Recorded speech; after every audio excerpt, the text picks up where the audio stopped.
I feel your head resting heavy Little breakfast on here. a single bed. I want to hear all about it. Get it all off your chest. Ooh, I feel the tears and you're not alone. No.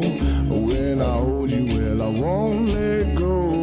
Why should we care for what they're selling us anyway? We're so young, girl, and you know you don't have to be there, babe.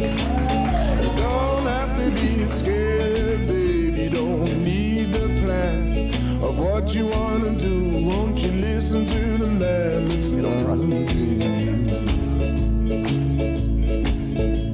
Your world keeps spinning and you can't jump off, but I will catch you if you fall. I can't tell you enough. I hate to hear that you're feeling low. I hate to hear that you won't come home. Oh, why should we care for what they're selling us anyway? We're One more, so one more. young, girl, and you know It's tough. As big as one. you don't have to be there, babe. You don't have to be scared, babe. You don't need a plan of what you want to do. Won't you listen to the man that's loving you? Souvenirs.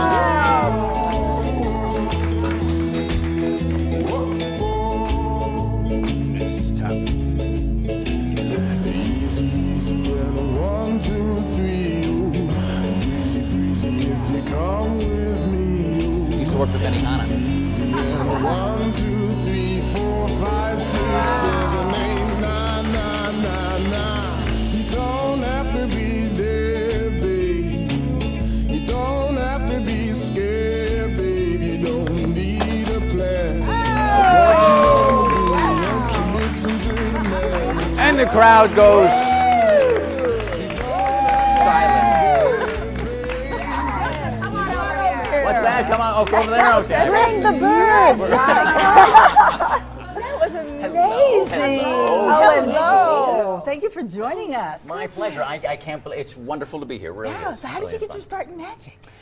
I've become a big advocate of libraries just because of how I started. When I was a young kid, from kindergarten on, I was always drawing, painting, drawing. And I was very young and I said, I'm going to be Norman Rockwell. I'm going to famous artist. That was my goal. I went to the school library and found a book on magic, 9, 10 years old. And I was bitten. That was it. It electrified my brain. From that moment on, the book was actually, I still remember it, World's Greatest Magicians by Walter B. Gibson. Wow. And you can still find it out there. It's out in the world still. And it was about, each chapter was a different magician, Houdini, Thurston, Keller, and their trials and tribulations of how they became famous, their most famous tricks, traveling around the world. Famous magician named Dante, who twice, as he was traveling across the ocean, his entire show sank into the bottom of the ocean during a storm. Happened twice, rebuilt his whole show, and still continued to perform during his career. Wow. I was amazed. It electrified my brain, and I just, from then on, kept on going and reading as much as I could and seeing magicians on television. There were no DVDs at the time. Right. So everything had to be learned from books. And so I, would work at my dad's store when I was a kid. Dad owned a small, like, mom and pop grocery store. And I'd get my $10 a week salary, and I'd save it to buy whatever books or magic props that I could, and so that's how I got into it. And so that's why even now when I go to a school or do a show and there's kids, library, and I'll say this to everybody, Ricky's a library fan. has everything. I'm a library Anything addict. you've ever thought, anything you've ever dreamed, anything Yes. you've ever felt has been written in a book, and someone wrote it before you and is sitting in a library for free. Right, right. You're talking about your fascination. You've also had a deep fascination since you were a kid as well about birds or for birds. What was it about birds? What was it about magic? And then when did the two come together? Well, maybe it was because when I was bitten by magic, maybe I was bitten by birds. Yeah, I think so. Very. There are the birds. Oh yes, and there I am. Yes, doing my as I call it, my chicken juggling.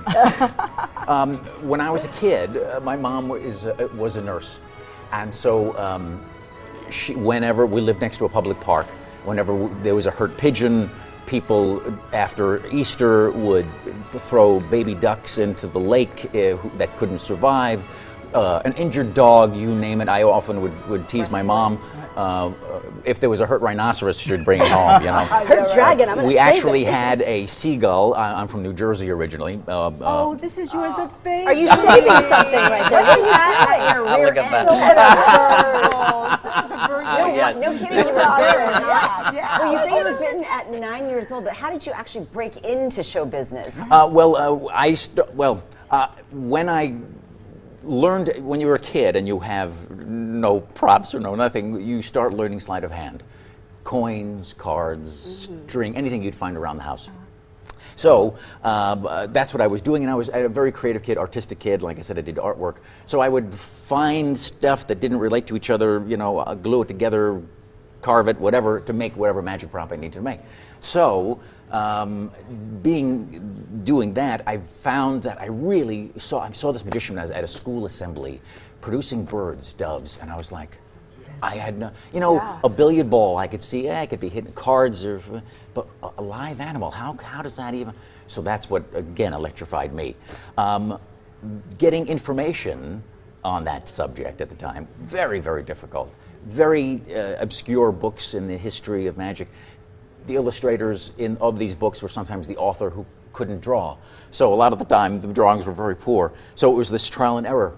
Tried to find somebody to teach me. People were like, it's the birds are, traveling with them is difficult. They can be messy.